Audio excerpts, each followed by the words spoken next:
live, baby. But we're also on tape. Where are we? We're deep down in the bowels of Leeds music. Michael Potestio, Chris Foulds, No Bennett, Magic Mike, and Billa. Episode 95. Ending? Okay. 95. Yeah, 95, yes. We're doing a show right now. 95. I was just thinking about that this morning because I couldn't remember what number we're on, but this is sort of like connected to you.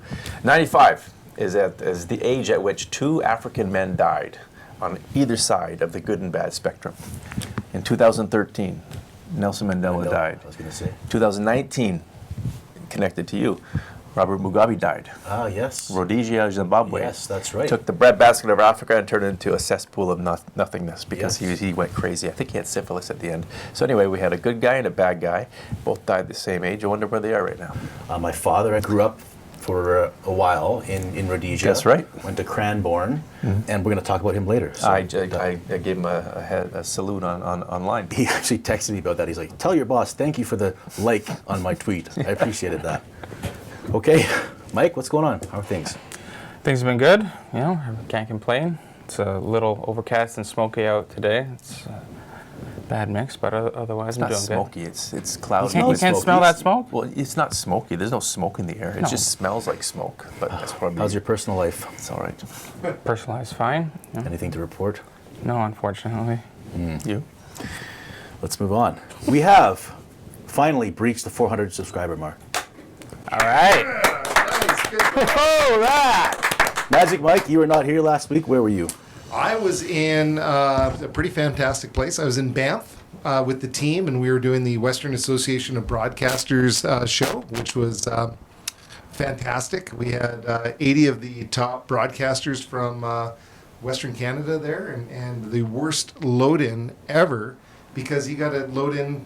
It's not even truck loading height, and you got to carry everything up, and a city block. You got to go with all the cases and everything like that. But overall, it was great. And then I drove back from Banff to Kamloops on Friday and immediately picked up the event coordinator for the 100th anniversary of Dawson Construction, who built the Burrard Bridge, who built like countless highways.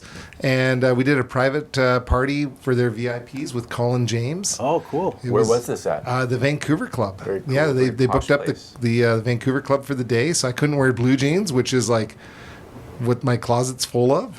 So I got a nice suit. I was the MC for it, which was kind of fun. Nice.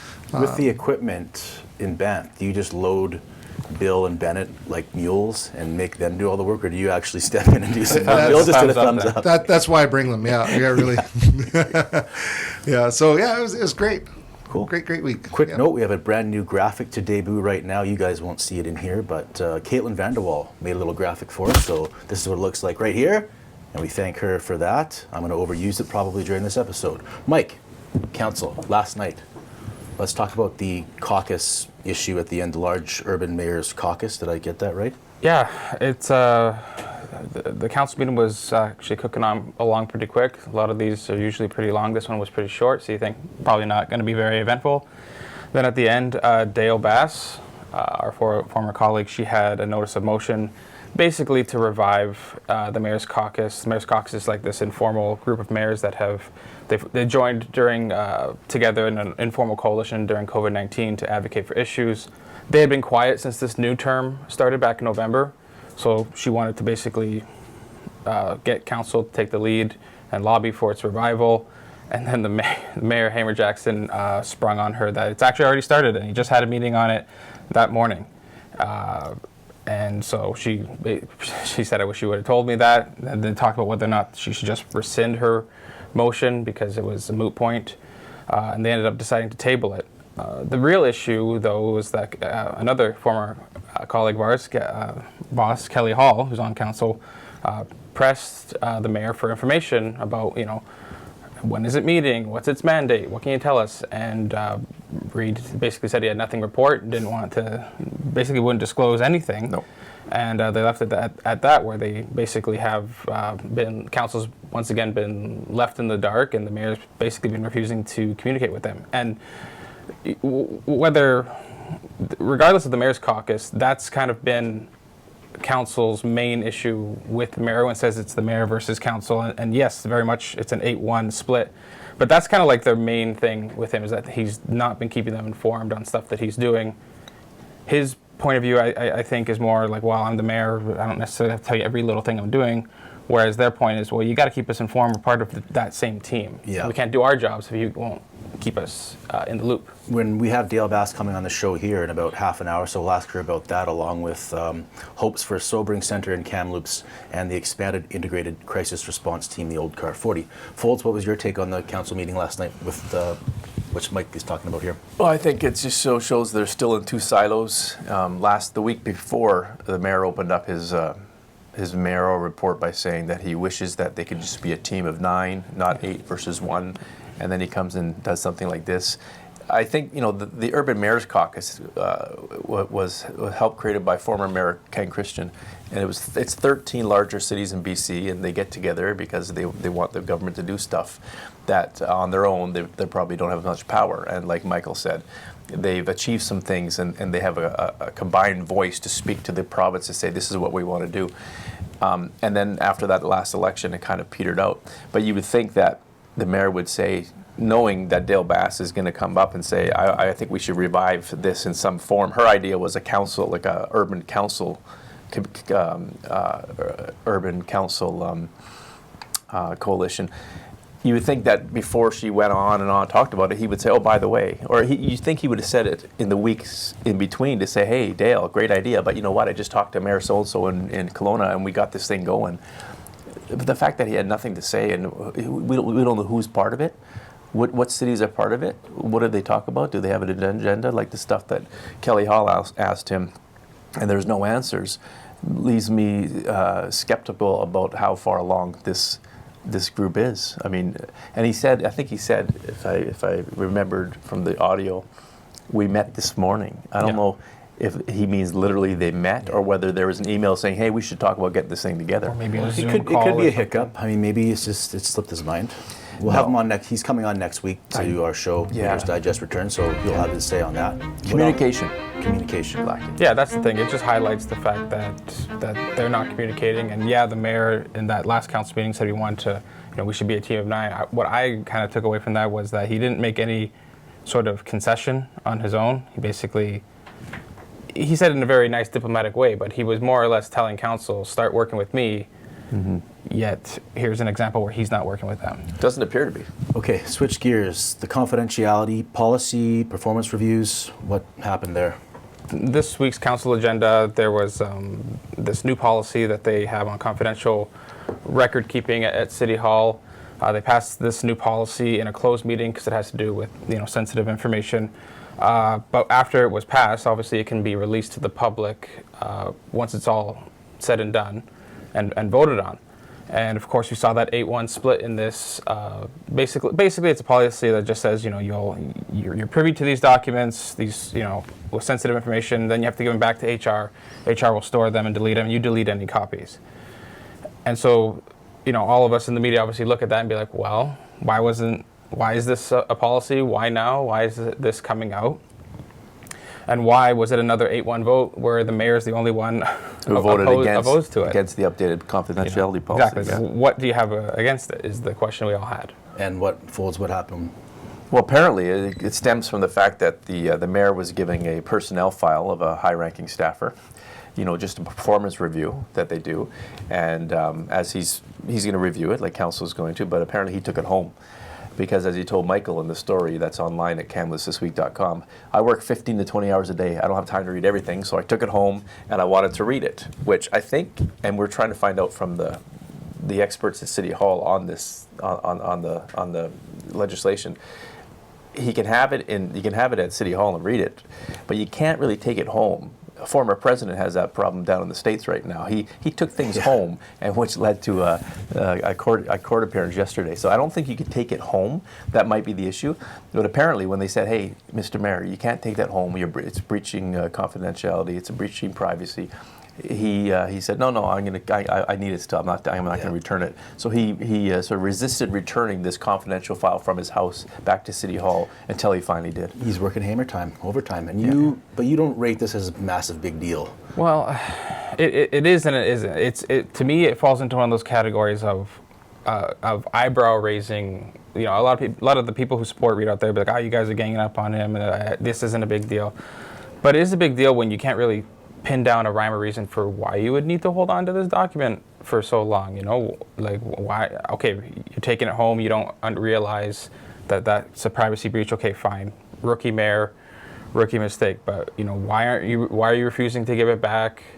And why is it taking? He told me that this all kind of started about maybe more than a month ago here, and it wasn't a very long document. You know, you try and look for little details there when you ask him these questions. He said it wasn't long, and this all started a month ago. So why he would need so long to review a document?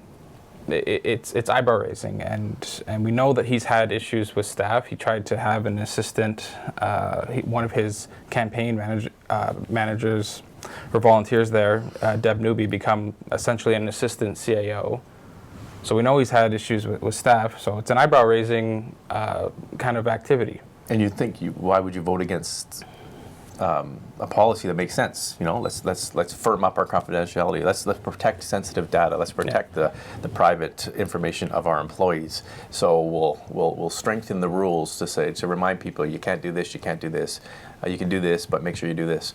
And he voted against it. So it's kind of strange. That's all. And his point when I asked him about that is he basically took it as he said that there's a section 117 in the community charter that basically says that if you're privy to sensitive information, you'll keep it in confidence, you won't release it. And his, I guess, basically protest vote was that we already have something in the community charter that dictates that we're not supposed to do what this new policy does, and that's more or less why he voted against it. But he may have inadvertently exposed, I think, maybe some sloppy record keeping at City Hall, because his precedent for not giving it back when staff asked him for it back was that he had a whole file handed down from Ken Christian and dating back to 2012 with Millibar, Mayor Millibar there. You called Mayor Ken Christian. Yes, and I want to ask him about this story, because what the mayor said is that when he was first elected, the mayor was showing around the office and he's like, and here's this file with all this documentation in it, and the mayor's reasoning for not giving it back was like, well, I have all these other old documents, so why'd I have to give this one back? Shouldn't I be able to keep it in my office? So that was his precedence for holding on to it. And so when I asked the former mayor to confirm the story, he absolutely said he would not be commenting on this mayor. He's a private citizen, leave me alone. That was exactly pretty much what he said. And then he was off to Hamilton, and I'll see you later. How's everything else in the office? How's Jessica? Oh, he's living the life of Riley. I think he was in Niagara Falls recently, too. Yes. Yeah, I saw him at the rink during the Memorial Cup. He had his Ken Christian Blazers jersey on. Oh, yeah. He's just doing well. The Magic Mirror brought to you by Volkswagen. You got any good mosquito stories? How do you feel about mosquitoes? Mosquitoes? Yeah. It's... I have people around me that mosquitoes love. So...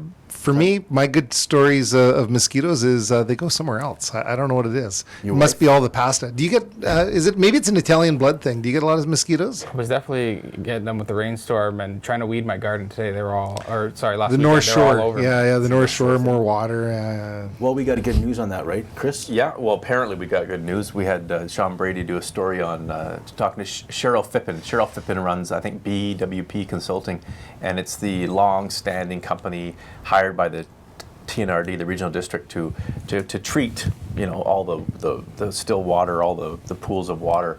They hire people in the summer, students. They go out and they're all geared up and they spray this stuff on the water to kill the larvae. They do it by helicopter sometimes.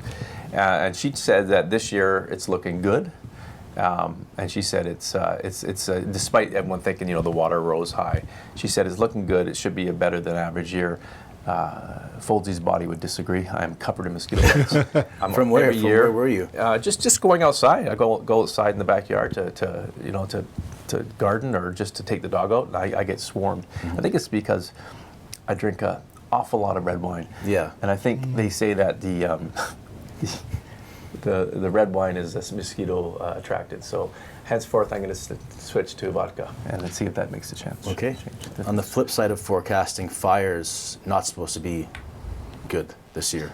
No, no. The forecast for fire and drought is very bad, and those stories are in the paper online. But that all took place about a week ago, and a lot has changed. It's not going to make a material change unless this weather continues. But it goes back to the forecast. A lot of people, a couple years ago, if you have a lot of rain March, April, May, that's really not good, because what happens is the rain makes things grow, and it gives you fuel for the summer. What you want is a fairly dry March, April, May, which we had. It was actually half as much rain as we normally get. That's a little too dry. But you don't want too much rain then, because then you have upshoots. What you want is a really wet June. June is historically the wettest month in Kamloops. And of course, summer is the wettest season in Kamloops. So what you want is a lot of rain. We have 37.4 millimeters of rain on average historically in June. And last year we had hardly anything. So if we can get rain in June, that's when you want it. And then Looks like we're getting well, it's cool right now, which is great. And if we're supposed to have rain into next week, which is fantastic, because June is supposed to be wet and gross, and then July and August is supposed to be hot. But if we get a lot of rain, then it helps with the fire season. But the forecast that came out at the beginning of this month, just last week, following the hottest May on record in BC, it does not look good unless we have a really wet June. And so far, everything is changing, but I don't know if it's enough. Okay. All four of us, me, you, and you, when you got back from your big trip, we had a great weekend, didn't we? We did. We always like to get ourselves in a little bit of trouble. Yep. But this week I think because he was such a pivotal role in what we did and how much trouble we got into, Mike should tell everybody what we did. How did it start, Mike? Yeah, what were we doing? I think we were all driving around town, just going for one of those classic Sunday cruises from back in the 50s. In the Volkswagen, yeah. Volkswagen, that's right, yeah. In the Volkswagen. And I was in the back seat because, low seniority. I think Foulds, you were driving. No, I was shotgun. You were shotgun? Who was driving? driving? I don't drive a stick. I might have been having too many club cars. Are they still? No. Yeah, Marty was driving, and I was right beside you. The Italians were in the back. I don't know what that was all about, but it's an unfortunate split there. But we were driving an SUV from Volkswagen of Kamloops, and they have a lot of those in supply right now. You especially, you were like, oh, there's no SUVs. I'm like, Mike, wake up. And I slapped you across the head. I said, yes, there are. There are so many, the selection out there at Volkswagen of Kamloops. Now, North Shore Italians don't necessarily need so much legroom, but us South Shore guys, it has lots of legroom in the back. That's a really good one. Yeah. And Mike was a bit sore after the slap, so what happened after that, Foulds? Well, then he was dazed, so we had to stop at McDonald's to the drive-thru to get him a coffee to wake him up. And we got a medium coffee, 2 cream, the best coffee in town, the best ingredients in town. We gave it to Michael, and it perked him up a bit. And Mike started talking about the Summer Drink Day special. He was going on and on and on about, it's extended to September 26th, and the fountain drinks, and the cafe iced coffees, $1 for a small, and the frappes are $2, and the real fruit smooth. I just slapped him again because he was just rambling and rambling. Wouldn't stop. Wouldn't shut up. It's a great deal. And then because of that, what did we have to do?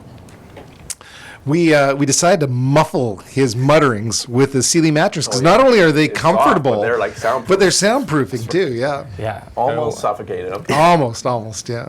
But North Shore Italians use less oxygen because a little smaller brains. I always didn't mind it so much because it was so dang comfortable. That's right. Yeah. It was like we pushed so hard. It was like the Han Solo came out from the other side. Yeah. He was a little dazed. He started asking some bad questions at council. We had to fire him.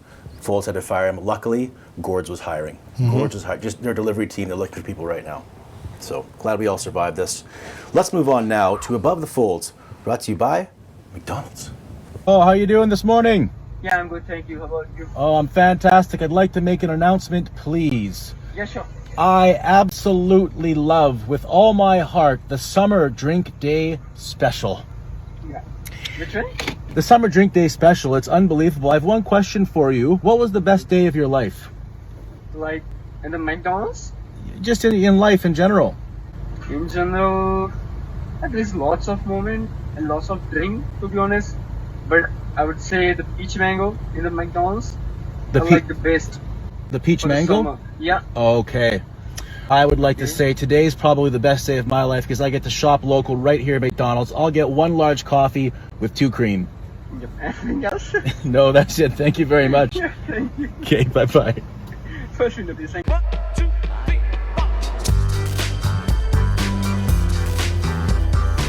I do that for Brett a lot. Dale, I have to fill time. What can you talk about? As you can see, We're live. Dale Bass is here.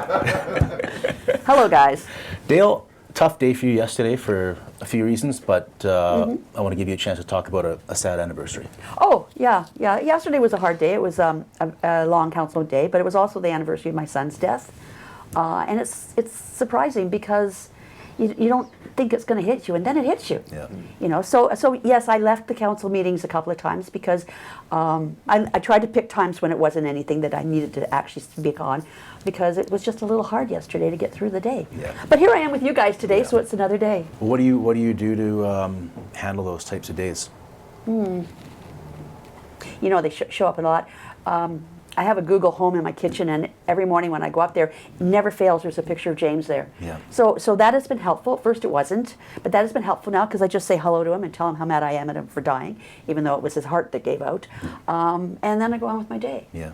I also cry in the car because it's not helpful for my family to see me after 2 years still upset about it, even though they understand when you're a mom and you lose a kid, or when you're a dad and you lose a kid, or anybody, it just never goes away. It's tough to know what to do. I saw your Facebook post. I just put a heart. I know, it was sweet It's of tough you. to know the words to. You know, and I didn't want to post anything, but my other son Liam was really posting a lot. He was really upset, and I didn't know what the right thing was to do, so I did it anyhow. Yeah. What's a Google Home? Oh, it's this thing. It's my husband bought it for me for Christmas, and I can call up recipes, and I can play music on it, and all this other Amazon stuff. Echo type of thing. Like, Yeah, but it's pretty large, and it's got you a know. video screen and stuff on it. Yeah. You wouldn't do well with it. You'd end up raging Yeah. and throwing your wine bottle at it. No, I have something like that. It's called Alexa Play, Well, play my music. A little round I thing. call up Netflix on it when I'm in the Oh, kitchen. wow, that's really watch. good. I watch shows that my husband doesn't want to watch. Beyond, I can't even fathom that stuff. I still have a VCR. Is it beta? No, it's VHS. I'm not that backwards. I have a VHS. It's old Lions games just taped Yeah, over. I do. I do have a Lions Yeah. game. It's Leroy Simon winning against Edmonton in Of course you do. 2016. Okay. Anyway, I have a question about the Google Home. It's my anniversary this weekend. Yeah. Do you think I would make a good anniversary gift? Well, it depends on what your wife likes to do. Like, I like to cook. Cooking is really good for stress release for me right now. Yeah. You know, and it's pretty cool. based on your past, you should buy her some crutches and just for the next. Get her some bubble wrap for when she goes to the backyard. Oh, did she hurt herself? Chris, he you threw have stuff out. She broke her arm because he left some. you cable have no out. idea. Actually, I've given her 2 concussions too, but that's a totally different I'm different thinking thing. you should think bigger than Google Home. Not purposeful. Let's make it clear. These were not purposeful concussions. There were purposeful my concussions. God. Just buy her a health. But we service did have a subscription. conversation with our life insurance person. If this happened, we felt that we had to do that. So You should be extra special nice. I actually wrote her a really beautiful love note with ChatGPT, which apparently cheapens that. What did it end up saying? You really want to know? Yeah. ChatGPT. Let's He's too see busy here. to write it himself. Well, no, I'm not a great writer like you, Furry Chris. convention in Banff. It says, Monica, as I sit here reminiscing about our beautiful journey together, my heart fills with immense love and gratitude. God. It's hard to believe that we spent 23 incredible years side by side sharing countless memories that have shaped our lives. Did you remember our early dates at Topo Gijo's restaurant? The excitement of getting to know each other, the laughter that filled the air, and the spark that ignited between us. It goes on, our adventures on Shuswap Lake, under the starlit sky, blah, blah, blah, yada, yada, yada. What part are you yada yada yadaing? That's what I want to know. Some of the key Yeah, words that were entered in there. Mirrored the peace I found in your presence, and how could we forget our beloved companions, Moby, Zobo, always there to greet us with So is wagging there tails. I'm sorry I gave you a concussion anywhere in there. I should have put that in there, yeah. Yeah. But I sent it to her, and she's like, "Oh, wait a second." she knew exactly right away. That's really That's pretty interesting. crazy though. Like I we haven't could- even delved into that Chat GPT. It's just scary. We could probably save some money at the paper and just get some GPT and fire some reporters. Don't look at me. Just say, hey. You know what? It vanillas everything. Yeah. It vanillas everything. Yeah. So but it gives you kind of an interesting starting point that you may for Yeah, people that aren't very verbose. And You can and use good with that as a launching off point for sure. Yeah. Okay, let's get back on track here, Mike. What's our track? Okay, so I invited you on to talk about sobering centers and Mouthful expanded integrated crisis response team, but last night council happened. Can you just tell us this large urban mayor's caucus? Oh, that's what it? happened last night? Oh, the way the mayor tried to set me up? Sure. Last term, the larger mayor's caucus was really effective. It was a united voice of 13 communities. And they met every Friday morning via Zoom. They met often with provincial officials, often with ministers, and they spoke as one on common issues. And they shared best practices and issues. And I spoke with Ken Christian, our former mayor, often, and he said it was really great because you had the attention of the government that you don't get at conferences. So, I was talking to Dave Trolwyn, our CEO, and I said, I'm thinking about trying to do this, but I think it'd be nice to kind of expand it. And he says, well, we've already tried that, and none of the mayors were interested. So then I thought, okay, let's go for it. Let's ask councillors. And I had no idea how it would work out. But I speculated we could maybe have the committee chairs of specific topics meet monthly. Okay. So it was just to throw it out there so it didn't stop at the mayor saying, well, we're not interested. So that was tabled 2 weeks ago, and then surprise, surprise, yesterday morning the mayor apparently had his first meeting with the large urban mayor's caucus, but wouldn't answer any questions like, when did it start? How often is it meeting? To be perfectly honest, I felt like he was trying to blindside me. Explain that a little bit. Well, it was there for 2 weeks, and he's going to try to convince us that it just happened today? Nonsense, just nonsense. But here's the good thing. If it did just happen, then good. If my tabling that motion got him to do something, great. Kelly followed with some questions. Kelly asked some hard questions, and the mayor got a little agitated and said, I can't talk about it, I can't talk about it, I can't talk about it. We heard that a lot from him. So that was it, and quite frankly, I'm being very blunt here. I believe the mayor did it because he does not like me. I'll be honest, I'm not his biggest fan. And I think he tried to embarrass me, and you guys know it's pretty much impossible to embarrass me. And we got something done. And that's all I wanted to do. So if it exists now, and it's going to meet, and it's going to be a united voice, and they're going to do what they should do, which is address the big issues collectively, great. Okay, well, let's talk about that then. The issues. Why do you think this is a good way of doing things? Because otherwise you've got 13 voices chirping at the government. Let's have one voice of 13 people. Let's have the 13, I don't even know how many communities are involved because he won't tell us anything. But this group of communities of large urban who are sharing the same problems, and everybody knows what they are, talking about the issues, overlapping concerns, and then coming together with a message rather than 13 distinct messages that could get lost. Yeah, it makes sense. Do Like you think it's UBCM possible and everything. it just slipped his mind, the mayor? Like do you think it's possible? I'm supposed to be nice. UBCM is useless for me because it's 15 minutes with a mayor or with a minister and basically say, here's our concerns, here's what we want. And they go, well, here's what we've already done for you. So I like the idea of them having this meeting weekly, hopefully. He did say bi-monthly. That's not going to be very effective in my mind. But having these meetings where they're talking to the people they need to talk to as a united voice. Okay.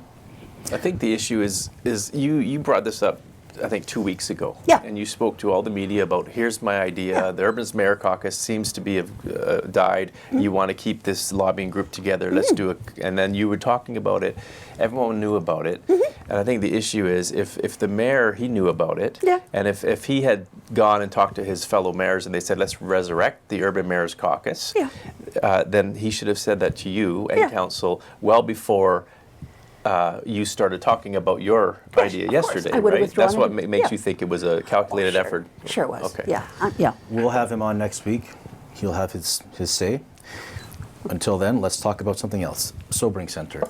You were cautiously optimistic. Yes, finally. Why? Well, because we actually have a ministry that is tasked with looking at it. It kind of got lost in the way the governments have changed their ministries. So in 2015, the business case went into the Minister of Health, who at the time was Terry Lake. 16. I have 16 in my notes. Oh, well, it was written in 2015. Yes, I that's right. apologize. And it, Yeah. it coincided with the declaration of the health Yeah, emergency. and so right? it got lost somehow. Yeah. And so when I was elected, I asked Ken Christian if we could do something about this because I knew what the plan was. So he asked me to, try to find out what was going on with it, and we could never get an answer. But then, and we would raise it at UBCM. But then at last year's UBCM, new ministry, Okay. mental health and addictions. Yeah. Health ministry says, "Oh well, it's not our problem now. You have to take it over to mental health and addictions with Jennifer Whiteside," and so we're updating it.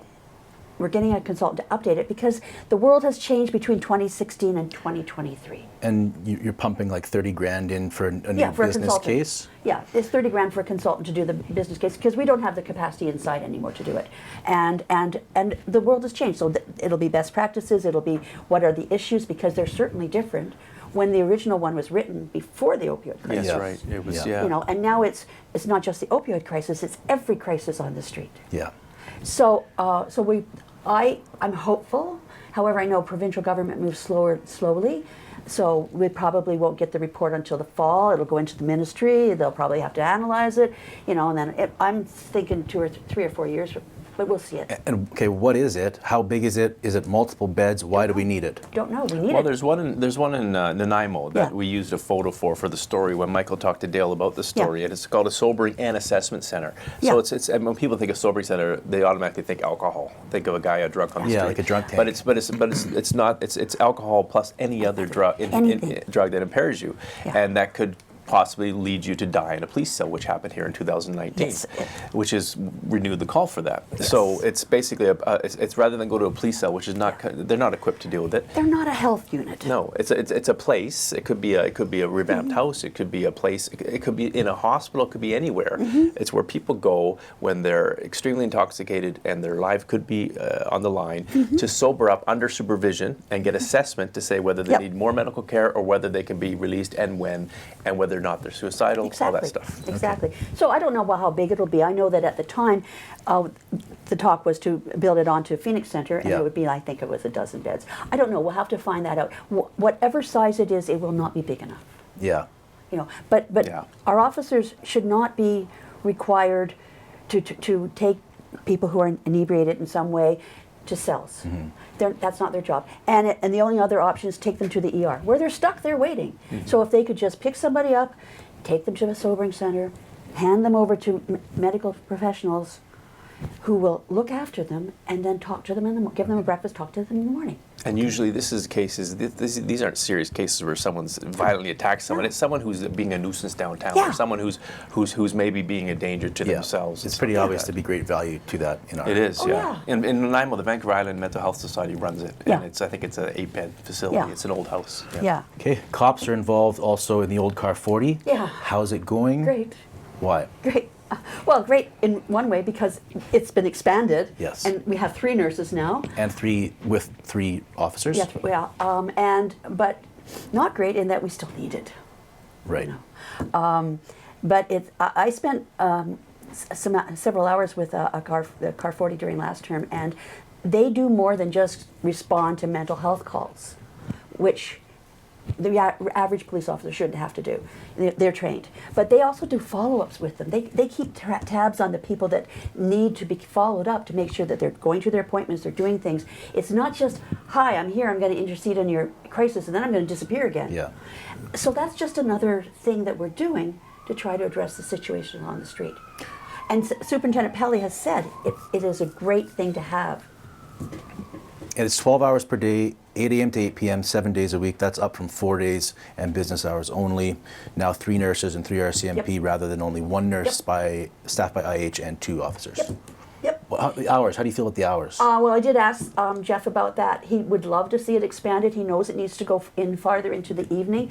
However, research they did during last term showed that there aren't as many of those calls late in the evening going into the next day because people are asleep. Yeah, okay. And so there's still, but it would be so good. Just like our CSOs are now 24/7, it would be so good if that team could be 24/7.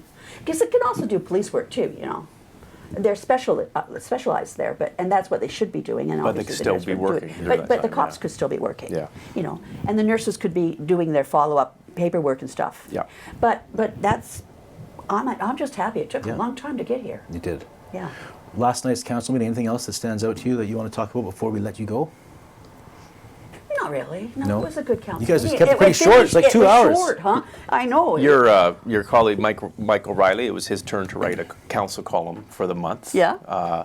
Is he deputy mayor this month? Yes, he is. So he wrote a column. It's on. It'll be online today. KamloopsMassagewiki.com. It's in the paper. It's a column about what we've been talking about here, where people say, "Well, there's gridlock and it's a shit show. It's city council." Shit. I say it may be a shit show, but getting stuff done. Remember, I've been saying I've been pointing out things that get done, and his column today is just a list of. He acknowledges, he goes, "Yeah, it's a shit show, but here's what we've done." And if you step back and see what you guys have done, it's not too far off of what the last council has done with respect to timelines. Yep. You're a little backed up because of the whole standing committee thing, but check the column out. Mike's column is a good column, and it kind of just reminds people that, you know, while even the media likes all the sexy goofiness of what's going on, the boring, important stuff is getting done. How would you, we say shit show, how would you describe it? Well, let's I would how it's describe all it working. as- Carnival. How about carnival? I refer to it as the show. But I do have one thing I want to add, and it's this. There was one night we approved 192 housing units. Yeah. The media the next day just wrote about the fact that the mayor and Bill Sarai were fighting. Right. You know, our strategic plan is being released to the public next Monday. Okay. The following Monday, we're going to release our Build Kamloops plan. We've been doing things. Okay. It's just that you guys, as you say, just love the shit show. Actually, Well- I think KTW had a front page exclusive story about a month ago that we'll talk about, was a preview of the Build Kamloops plan. Is it? Yes, I Oh, think that's so. good. It was on the front page. It was like, referendum and all the things we need. Cool. I mean, it's And not on really this a secret. show, we asked you about multiple things. We can't ignore I the know, end of the meeting, I know, right? We got I know. you. I just and I meant you guys as in the media. Oh, I don't believe half the. I don't we can believe half take the some shit I criticism write. for So I that. agree with you. It's just, You know what? We're guilty of it. We can take criticism as Yeah, well. absolutely. Not me, mostly Yeah. you, but mostly Mike. Yeah. Magic Mike's. Well, he's just going to use his AI to write stuff. Yes, that's right. We should do the whole show next, just AI. But anyway, circling back, read the column by Mike O'Reilly, Yeah. and it's just a good reminder that there is stuff happening and it needs to happen. Yep. Magic Mike, do you have any questions for Dale? No, not really. You're right. It is. There's a lot of drama going on, but I'm glad to hear things are moving forward. I'd sure love an opportunity to work with you guys doing your strategic plan, audiovisual, but It's done that's already. another day, another It's thing. already Mike's done. got some city. Yeah. You should talk to Mike about Mike and the city's relationship with respect to contracting. You know what? Every time I see Mike anywhere, that's the first thing I hear about. Oh, yeah. You know, and though that is not a council decision. Yeah, I unfortunately. know. But that's it. Marty, you asked. There it is. That's it. Okay. Okay. Thank you, Dale. Thanks, Thanks. Dale. Good to see you. You ever watched the show MTV Cribs? I have. Yes. So when you're on there and they walk into their kitchen and they open up their fridge doors, there's a good chance they have a Gen Air fridge in their house. It kind of feels like we're on Cribs right now.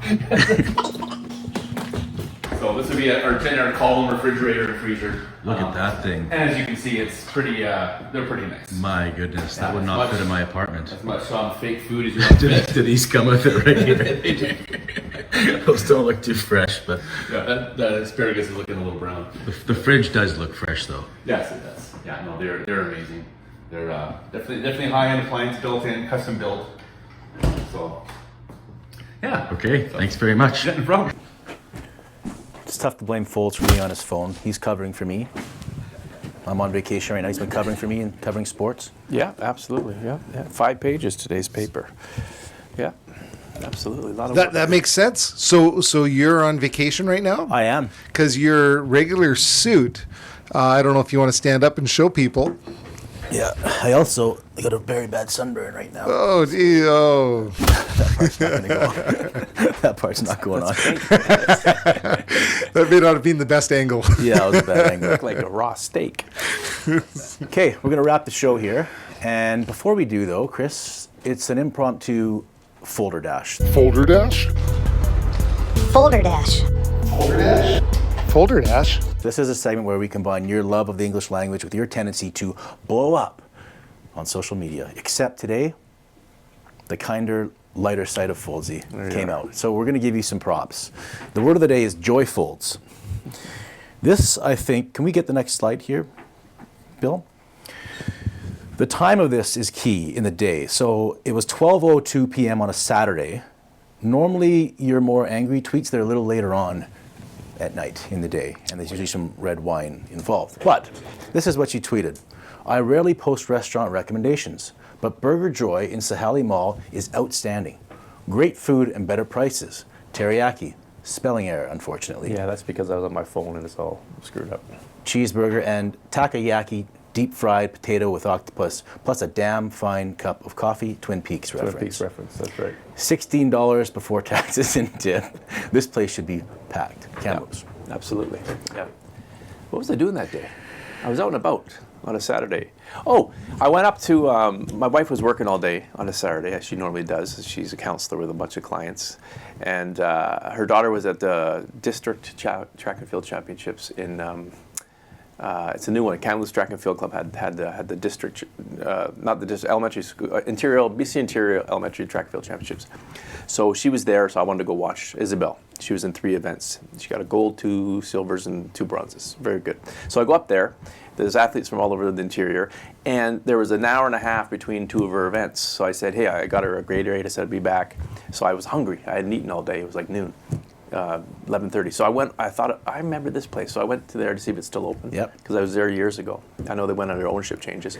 Went in there, had a great book, reading my book on Napoleon, and Small man syndrome. yeah, it's actually a great book. It's about when he got exiled to Elba and how he escaped and then went to Waterloo and finally lost. But it's a fascinating book. I'm almost done. I got 1 chapter left. But this, so I went in there, and the guys, the people there, they're so friendly, they're so nice. And there was only like another 3 people in there, and so I like another table. So I ordered this, and I just couldn't believe the price. I couldn't believe that, because you go out now, it's $20 for a burger, and then you got to pay extra for sides. Yeah. So this was a great burger, and this potato with octopus there's 4 of them, so good. It was like $5.75, and the coffee was $2. Yeah. I mean, everything's so expensive. Everything I think it's is the so price expensive. that really gets you Well, here. but coupled with Some Abbotsford cheapness is really what this coupled is about.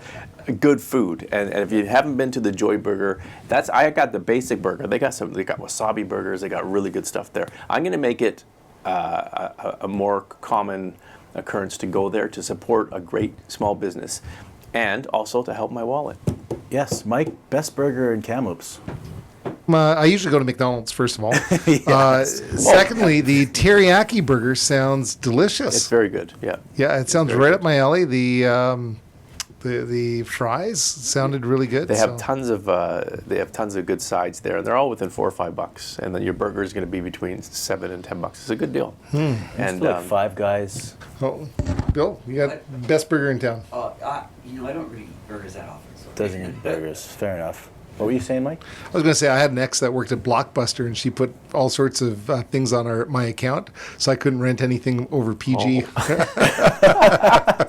It was super good. Yeah. Put restrictions on your account after you broke up. Yeah, totally did. Yeah. Okay. We should make a note before we go. Our sponsor was yesterday, on the weekend, the Canadian Open. Most incredible finish I've ever seen in a golf tournament. Nick Taylor from my hometown of Abbotsford, from Ledgeview, where I used to70 foot Eagle. You Eagle. probably used to sneak on the course and steal the balls and sell them. No, I used to golf Ledgeview, and it's a great course because it's pinpoint golfing. It's tight. Ray Stewart's there, Adam Hadwin, and Nick Taylor, a bunch of Abbotsford golfers. It's on the mountain there. But anyway, he wins. Everyone knows what happened. Hadwin got tackled. But yesterday, because they're the U.S. Open. The U.S. Open starts tomorrow at L.A. Country Club. The first time it's at that great course. And he was interviewed yesterday, Nick Taylor, again about this. And he said, as he left, because someone asked him, who's the coolest guy to call you? Bob Weeks asked him, who's the coolest person to contact you? And he said, as we were going through the McDonald's drive-in on the way out of the Canadian Open in Toronto, in Oakville, they went and got McDonald's food because he was hungry. And as he was in the lineup at McDonald's, Wayne Gretzky called him. Really? Had his number. Never talked to Wayne before in his life. They had a 4 or 5 minute conversation. He said he was a class act, as Wayne is. I wonder what Wayne would order from McDonald's. I know. I wonder. It would be on the 99-cent meal. He knows the sports Look knowledge. at that. Thank God somebody talked about somebody I knew about in sports. Yes, that's pretty much the summer drink day special. It's right around 99 Well, there you cents. go. So Nick Taylor was going through the drive-thru after winning the Canadian Open, which is kind of cool. Yes, and McDonald's is now a co-title sponsor. They leveled up, so we appreciate that. I want to give a shout out to my dad right now. Yes. Because you actually tweeted. I probably knew about this before you did. No. I knew about your dad's accomplishment before you did, which is kind of sad. I've known about it. I've known about it I for a don't long think you time. did. No, for I months. think you actually called me to say, what's that about? And I had explained what your dad's doing. That's total bullshit. Anyway, he was ordinated to the Anglican priesthood on Sunday in Vancouver. So he's a professor of theology at Regent College in Vancouver. That's at UBC. Yes, on the UBC campus. It's a big deal. That will be considered his parish. He's also serving as an assistant priest at St. John's Vancouver Anglican Church. It's a big deal. Big deal. Congratulations to my dad. His title now is like, if he wanted to be professional about it, he would be Reverend Father, Dr. Professor William Ross Hastings. That's something else, eh? So it's something. He's got a huge brain, and Marty's probably adopted. But what it is he's got a PhD in theology and in chemistry. Chemistry from St. Andrews. Chemistry from Queen's and theology from St. Andrews. That is something else, man. And I met him once, twice, 3 times. We went for beers after the Websters one year down in Vancouver. Great guy. And there's the one story about he didn't like the swearing in the speech at the Websters. He didn't like the swearing, and I regaled him with my favorite quote from Ann Landers, and he loved it. And it was like, profanity is the counterfeit currency of a bankrupt vocabulary. And I think he bought me a beer up for that one. Yeah. Okay. I was going to talk about how we single-handedly saved the obstetrics clinic because we had on our show Todd Stone. Yep. And Jessica Wallace. Yep. And then not long after. Yeah, they've given a reprieve. So people who are families who are expecting, women who are pregnant, who want to go to, they were going to not take any more people any more arrival dates after July 31st. It's been extended to at least December, if not forever.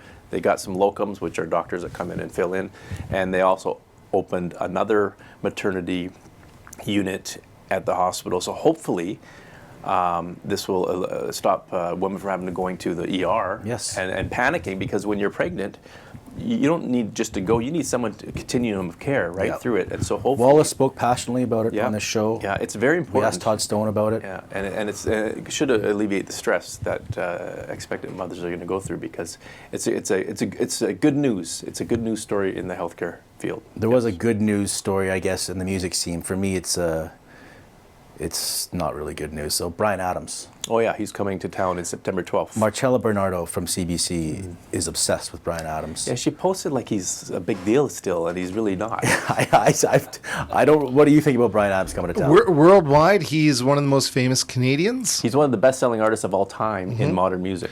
Yeah, I was in China once at a karaoke bar, and the guy's singing "Everything I Do It For You" to me, and I was like, he's fantastic. I mean, he's talented. He's successful. There's no doubt about it. And I've heard it so much. But I've heard the summer. His first stuff, Reckless, Cuts Like a Knife, Bryan Adams, all that stuff in the early '80s, I think was okay. It was pretty good. I just can't abide by all that syrupy ballad shit that's in all the movies. I mean, if you like it, you like it, but objectively, it's crap. But I disagree. No, and I think we should start a campaign to get a Bryan Adams signature series River Song guitar, and let's get him playing when he's in Kamloops. Cloud number 9. For some reason, I like that song. When the moon is out and the stars. Oh, he has some good bright. stuff. One of my favorite songs is him and Tina Turner. It's Only Love. Oh, just hold on for 1 second. That's a great song. Christopher Foulds, songs he's written. Oh, there's nothing that comes up here. That's kind of weird. No, but I wouldn't write Everything I Do for You. And He's got too much money. I wouldn't do that either. No. But no, actually, he's still a big deal. I should amend that, because he played at Madison Square Garden and the TD Boston Garden this past week. So he's still filling the big arenas. So, and it's good to see him coming. It's good for Kamloops to get. It's great to see him coming to a smaller towns. I like it. I'll tell you that. Well, I'm not a huge Bryan Adams fan either, but he is great. I'd go see him. I think that it'd be a good show. Do you remember back in the day? Summer of '69? You could drive there in a Volkswagen, or I'll bring a mattress from Gord's to sleep on. I remember when they first came out, when he was first coming out. I'm old enough to remember when there was a legitimate debate in high school about who's going to be bigger, Corey Hart or Bryan Adams. And there was a lot of people who were betting on Corey Hart. I remember all my it turned out to be that way. friends that were girls had those posters up in their room. They were the big rivals, and it turned out that I think Corey Hart went back and spent time I with do his remember one of the first girls I ever had a crush on. She was older than me. She was obsessed with Bryan Adams. This would have been like 89 or 90. I think it's one of my first memories. Yeah. Great story by me there. It's a big name coming. Throwing around how many women you've been with. I was not with her. I was like, He was pining for her. Yeah. I'm pining for the end of the show, so let's go there. Charity Pickleball Challenge is coming up. I have done barely anything to organize it, so that has to kick into gear. Mike, you are going to be a big help for this, I know. It's going to be awesome. I think it's Wednesday, August 2nd. You're going to be out there pumping tunes. We don't know where it's going to be yet, but it's going to be, our sponsors are stepping forward with something. I don't know yet. Each of them are going to bring something to the party. We'll raffle it off. We'll raise some money for charity. We don't even know what charity we're going to raise money for Oh, yet. yeah, we do. Yes, Christmas cheer. Yeah. Oh, yeah, that's right. KLW. Yeah. It's going to be great. And we thank our sponsors, Volkswagen of Kamloops, Terry Lowe, thank you. Steve Rogers, Gord Stevens from Gord's Appliance and Mattress Center on the North Shore, we thank you. Brandy Seacon from McDonald's for leveling up and being a title sponsor, we thank you. For Christopher Foulds, for Bennett who's not here, for Magic Mike, and for Billah, I'm Marty, and we'll see you last week.